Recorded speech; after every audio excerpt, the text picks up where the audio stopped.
Halo selamat pagi saudara, kembali Anda menyaksikan Kompas Bisnis di pagi hari ini. Apa yang dibahas oleh Kompas Bisnis di hari ini seperti yang ada di belakang saya ini, yaitu Menteri Keuangan Purbaya, tanggung pajak gaji kurang dari 10 juta dan juga pembelian rumah.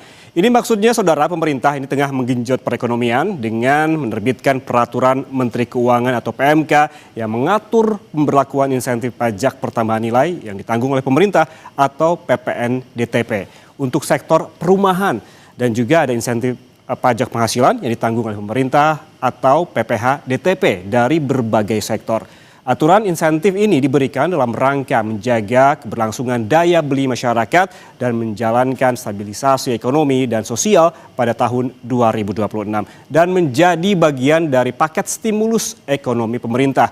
Pertanyaannya saudara, lalu apakah insentif ini efektif untuk mencapai tujuannya mengingat sektor yang disasar tidaklah populer?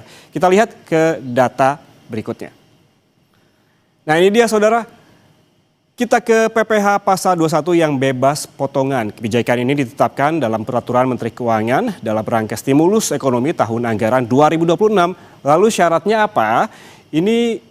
Insentif ini diberikan kepada pekerja dengan status pegawai tetap tertentu dan atau pegawai tidak tetap tertentu. Dalam PMK ini ditetapkan pegawai tetap berhak menerima insentif jika yang bersangkutan telah memiliki nomor pokok wajib pajak atau NPWP atau juga memiliki nomor induk kependudukan NIK yang telah terintegrasi dengan sistem Direktorat Jenderal Pajak serta menerima penghasilan bruto tetap dan teratur tidak lebih dari 10 juta rupiah per bulan atau gajinya kurang dari 10 juta begitu saudara. Sementara syarat bagi pegawai tidak tetap atau tenaga kerja lepas yakni menerima upah dengan jumlah rata-rata tidak lebih dari 500.000 per hari atau maksimal 10 juta rupiah per bulannya. Ini saudara berlaku mulai dari 1 Januari hingga 31 Desember tahun ini, tahun 2026. Lalu sektor mana saja? Ada 5 sektor paling tidak saudara yang bebas potongan PPh Pasal 21. Ada sektor industri alas kaki, ada juga sektor tekstil dan juga pakaian jadi. Kemudian ada furnitur dan keempat ada juga sektor industri kulit dan barang dari kulit. Dan terakhir ini merupakan perluasan ataupun perubahan dibandingkan dengan yang sebelumnya yaitu di sektor pariwisata. Lalu bagaimana dengan pajak pertambahan nilai yang ditanggung oleh pemerintah di data selanjutnya kita lihat. Nah ini dia saudara, insentif kali ini berupa program yang beli rumah bebas PPN DTP 100% untuk rumah dengan harga jual 2 hingga 5 miliar rupiah. Dalam skema ini pemerintah akan membebaskan PPN hingga 2 miliar dan berlaku untuk masa pajak 2026 dari Januari hingga Desember tahun ini tentunya. Syarat lain adalah rumah atau unit tersebut harus pertama kali diserahkan oleh pengusaha kena pajak penjual dan belum pernah dipindah tangankan. Itu tadi ada insentif yang dilakukan oleh pemerintah di tahun ini yang tujuannya adalah untuk menggenjot perekonomian. Saudara, susah jeda, Kompas Bisnis akan kembali membahas lebih lengkap insentif fiskal demi mendongkrak daya beli seperti pembebasan pajak rumah hingga insentif pajak penghasilan yang ditanggung oleh pemerintah bagi pekerja dengan gaji lebih dari 10 juta rupiah per bulannya. Tetaplah bersama kami di Kompas Bisnis.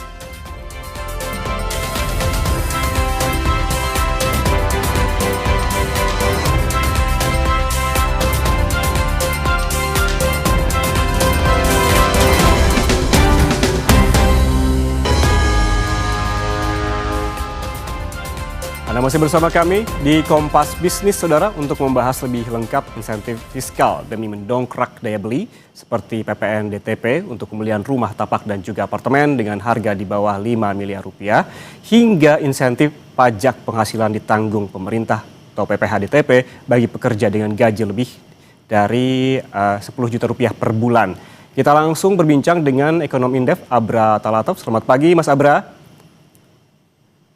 Selamat pagi Mas Ian.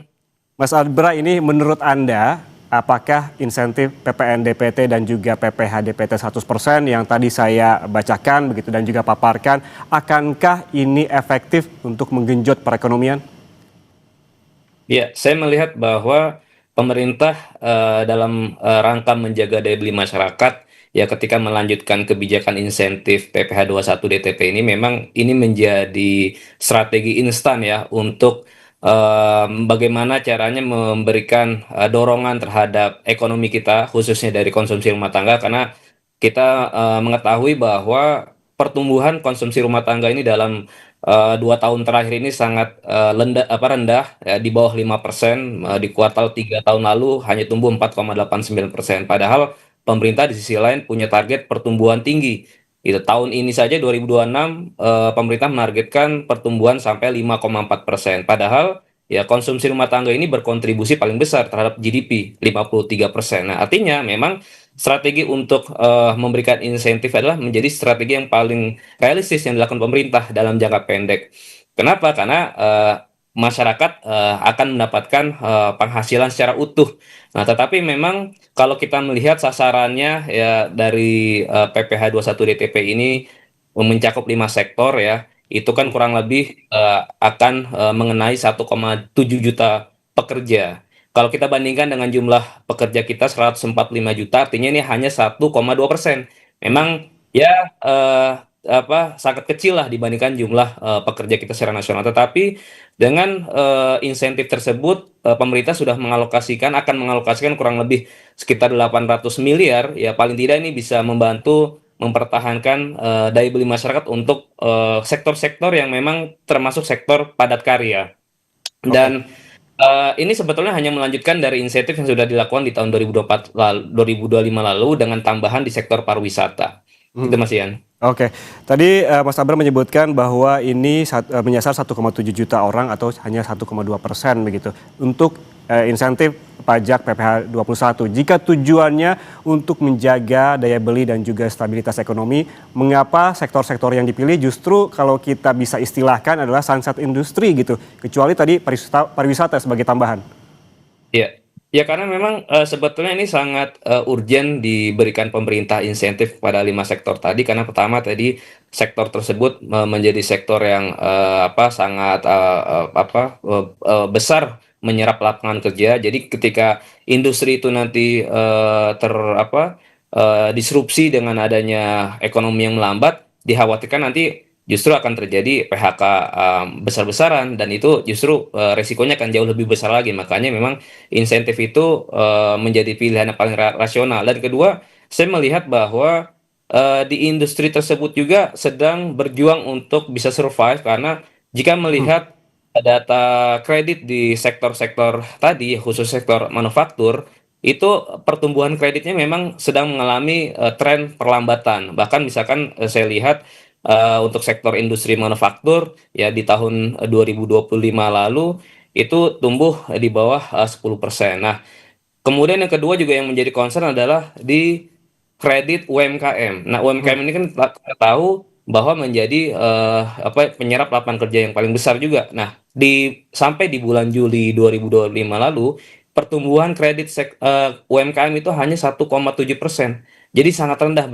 padahal di Mhm. tahun-tahun sebelumnya bisa tumbuh 9%. Artinya ini memang sudah menjadi alarm serius buat pemerintah untuk bisa menjaga daya beli masyarakat. Makanya insentif ini saya pikir akan memberikan manfaat kepada dua sisi, sisi konsumennya dan juga sisi produsen. Karena dengan Mhm. daya beli yang terjaga, artinya kan produksi ini akan tetap ekspansif ya. Diharapkan PMI kita bisa terus berada di jalur yang positif. Gitu Mas Ian. Oke, kalau ini menjadi alarm serius Mas Abra, apakah memang seharusnya ini juga dilakukan terhadap sektor-sektor industri lainnya?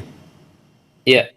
Ya saya pikir pemerintah kan punya prioritas ya untuk memberikan insentif ini, karena juga terkait dengan bagaimana menyeimbangkan antara beban yang dikeluarkan tadi ya berupa PPh yang ditanggung pemerintah dengan juga proyeksi penerimaan negara. Karena di tahun 2026 ini juga pemerintah sepertinya akan tetap menghadapi resiko untuk bisa mengejar target penerimaan pajak ya. Apalagi di tahun 2026 ini pemerintah memproyeksikan rasio penerimaan perpajakan kita akan sedikit mengalami kenaikan 10,48% terhadap GDP. Padahal kalau kita lihat ya berbagai sumber penerimaan negara kita khususnya dari sumber daya alam karena terjadi kontraksi harga komoditas, ini juga menjadi pukulan bagi penerimaan negara kita, sehingga pemerintah memang tidak bisa juga memberikan insentif secara lebih luas kepada semua sektor. Jadi memang ada sektor-sektor yang diberikan fokus oleh pemerintah di tahun 2026 ini. Oke, apabila kita bisa tampilkan kembali mungkin grafis yang tadi soal sektor mana saja yang mendapatkan insentif dari pemerintah, begitu ada 5 sektor tadi dengan perluasan pariwisata. Kalau kita melihat industri yang sebelumnya, sebelum ada perluasan di pariwisata, begitu itu seperti industri kulit, ataupun kaos kaki dan lain-lain. Tiba-tiba diperluas dengan ada sektor pariwisata. Menurut Anda, apakah perluasan ini sudah tepat dilakukan? Ya, saya melihat bahwa sektor pariwisata menjadi salah satu game changers juga untuk mendongkrak geliat ekonomi masyarakat di seluruh wilayah. Ya, karena dengan sektor pariwisata ini saya pikir juga punya multiplier effect terhadap sektor-sektor lain, ya UMKM, kemudian juga perdagangan dan lain sebagainya. Dan jika melihat kembali saya ingin menampilkan realisasi penerimaan pajak kita dari PPh orang pribadi PPh 21 ya sampai bulan Oktober, sebetulnya pemerintah ya sudah menghadapi tekanan PPh 21 orang pribadi itu terkontraksi 12% sampai bulan Oktober tahun lalu. Jadi tadi saya ingin mengulas sedikit lagi kenapa ini belum bisa diperluas di sektor lain, karena dengan kondisi saat itu saja ya, di Oktober tahun lalu pemerintah sudah harus tekor ya sampai 12,6%. Nah, jadi memang ini pilihan yang cukup dilematis, tapi di sisi lain tetap harus ada ekspektasi yang harus dijaga oleh pemerintah. Di sisi Oke. lain yang kita tahu bahwa pemerintah juga sudah berupaya mendorong ya intermediasi di sektor keuangan dengan injeksi 200 triliun lebih, tetapi memang kita melihat realisasinya masih cukup rendah. Tadi saya katakan Oke. pertumbuhan kredit kita secara nasional hanya 7%, dan itu juga menjadi cermin bahwa daya beli masyarakat yang belum kembali pulih secara optimal seperti periode sebelum COVID-19. Oke, terkait dengan pemilihan sektor seperti Mas Abra tadi sebutkan bahwa juga ada dilematis dalam hal ini. Analisis Anda, apa yang membuat 5 sektor ini jadi prioritas? Ada apa dengan sektor industri lainnya misalkan? Atau ini sektor lainnya sebetulnya hanya nunggu giliran saja untuk mendapatkan insentif? Ya, ya, kalau kita bicara insentif fiskal ataupun kebijakan fiskal, memang secara ideal ya kebijakan fiskal itu kan seharusnya tidak boleh diskriminatif, harus juga bisa Hmm, dirasakan oleh seluruh komponen, seluruh sektor ya. Tapi mungkin bentuk-bentuk insentif itu ya bisa bervariasi, tidak hanya dengan pemberian PPh 21 DTP tadi, tapi juga ada insentif lain seperti misalnya yang juga di tahun lalu sudah dikeluarkan oleh pemerintah, program magang nasional, di mana peserta magang itu mendapatkan uang saku ya ataupun mhm. gaji yang setara UMR, dan juga ada insentif lain, dan bahkan juga misalnya ada tetap diberlakukannya program perlindungan sosial dengan jumlah yang cukup besar sampai 500 triliun di tahun 2026 ini, dan mengalami kenaikan juga di atas 10% di tahun 2026 ini. Jadi itu menjadi bentuk strategi lain pemerintah untuk Mhm. memberikan insentif menjaga daya beli masyarakat di seluruh kelompok masyarakat. Oke, kalau kita tarik lebih dalam begitu kepada perusahaannya Mas Abra, kan insentif ini menyasar bukan hanya pegawai tetap namun juga pegawai tidak tetap. Sebetulnya apa untung ruginya dalam hal ini? Ya, ya, karena memang tantangan pemerintah untuk menciptakan lapangan kerja yang besar ini masih cukup berat ya.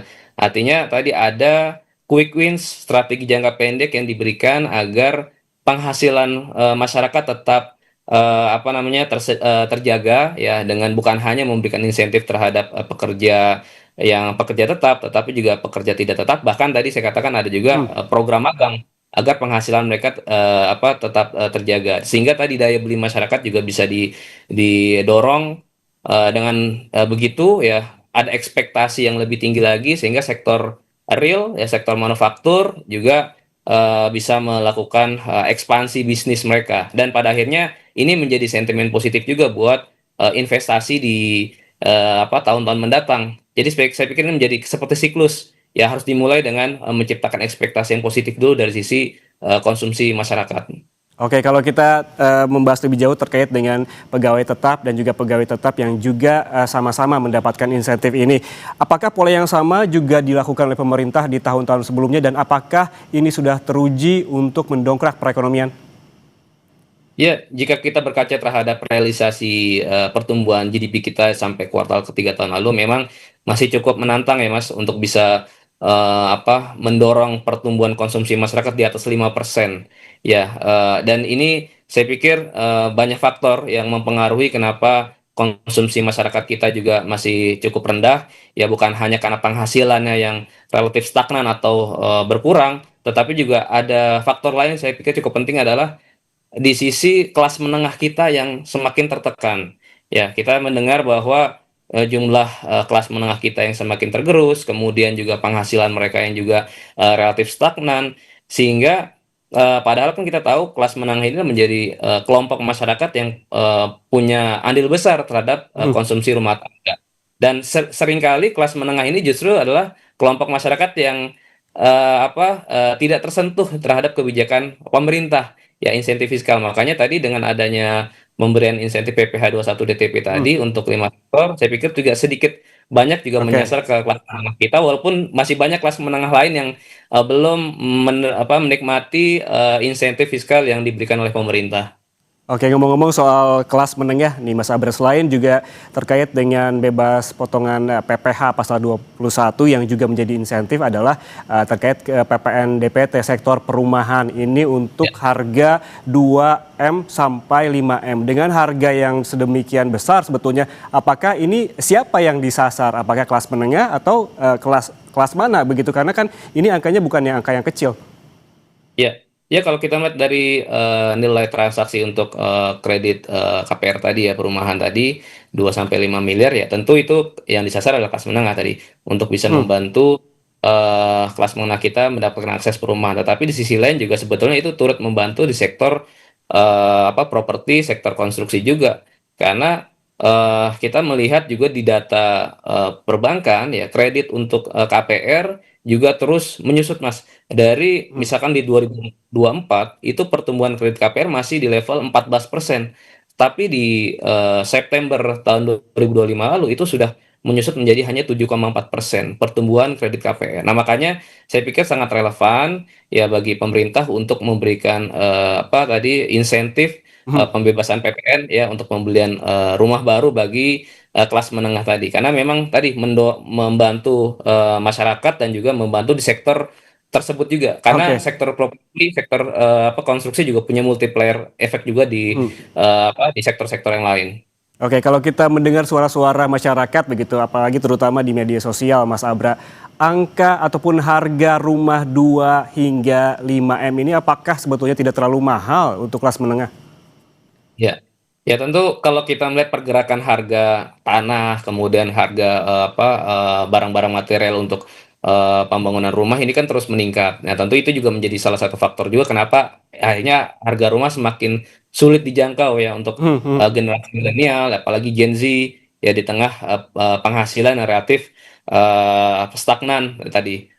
Kenaikan UMP pun ya di tahun 2026 ini juga jauh di bawah ekspektasi para pekerja kita. Jadi memang mau tidak mau pemerintah harus memberikan dukungan dari berbagai lini, ya bukan hanya insentif PPN, tetapi juga bagaimana bisa menekan Hmm. agar biaya pembangunan rumah itu juga bisa lebih rendah lagi. Ya misalkan bagaimana menjaga agar spekulasi para spekulan tanah ini juga bisa dilawan oleh pemerintah. Kemudian juga membantu agar barang-barang bahan baku tadi juga bisa bisa lebih terjangkau ya sehingga biaya produksi untuk rumah juga bisa lebih rendah lagi Mas. Oke, berarti efeknya itu sebetulnya bisa kemana-mana begitu ya, efek positifnya. Kalau kita tadi membahas terkait dengan PPh yang memang yang terdampak adalah 1,7 juta pekerja ataupun karyawan dengan porsi 1,2% dari keseluruhannya. Apabila kita berbicara terkait dengan PPN yang perumahan ini begitu, ini seberapa besar dampaknya kalau dari hitung-hitungan angka? Ya, karena perumahan ini Mas punya efek ke belakang juga ya. Jadi dari semen, batu bata dan lain sebagainya. Jadi saya pikir itu bukan hanya bisa menjaga produksi di sektor-sektor ke belakang yang terjaga, tetapi juga investasi. Jadi kalau kita lihat dampak, kita tentu tidak hanya melihat di rumah berapa unit rumah yang terjual, gitu, atau berapa besar kredit KPR yang tersalurkan, tetapi juga ada dampak-dampak ikutan lain ya, inward looking-nya juga, backward looking-nya juga Mhm, tercipta dari efek kebijakan PPN yang ditanggung pemerintah tadi, Mas, penghapusan PPN untuk perumahan. mhm, mhm.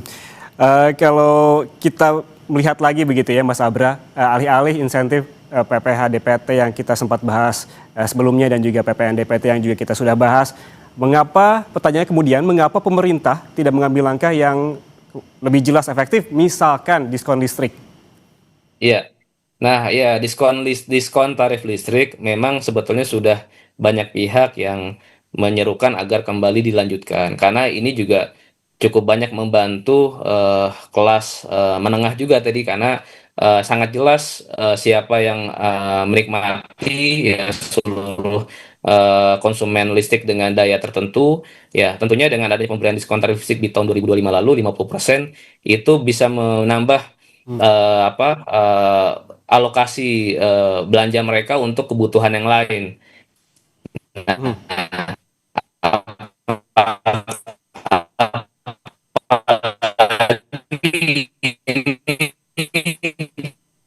baik,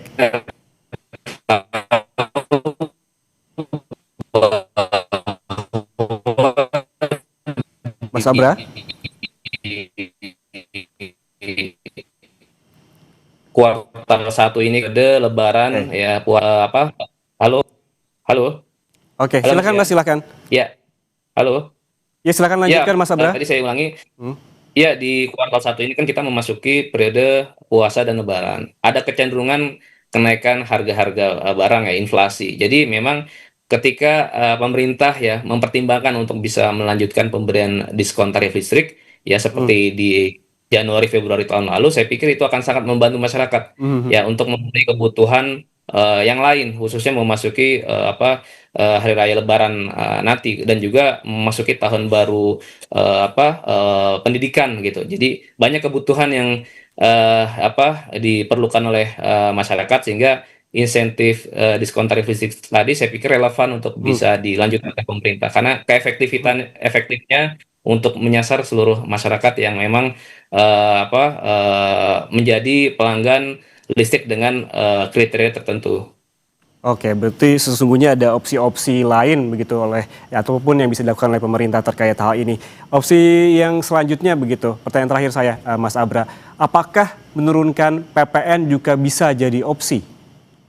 Ya, ya ini juga yang terakhir yang cukup menarik yang banyak disuarakan ya oleh masyarakat dan juga bahkan kalangan pelaku usaha. Tapi lagi-lagi saya katakan ini menjadi kebijakan yang dilematis ya Mhm, untuk menurunkan PPN ya. Karena di tahun 2024 lalu saja ya untuk penerimaan PPN dan PPNBM itu sampai Oktober terkontraksi 2,1%. mhm. Artinya kalau sampai tarif PPN ini diturunkan, memang akan ada resiko ya target penerimaan pajak kita akan jauh lebih rendah lagi daripada yang diharapkan pemerintah. Apalagi kita tahu bahwa PPN ini menjadi salah satu sumber penerimaan perpajakan yang paling besar yang diharapkan oleh pemerintah. Jadi Mhm. saya pikir perlu dikalkulasi dulu ketika nanti PPN ini akan didiskon atau dipangkas. Kira-kira berapa Mhm, besar, berapa triliun potensi mhm.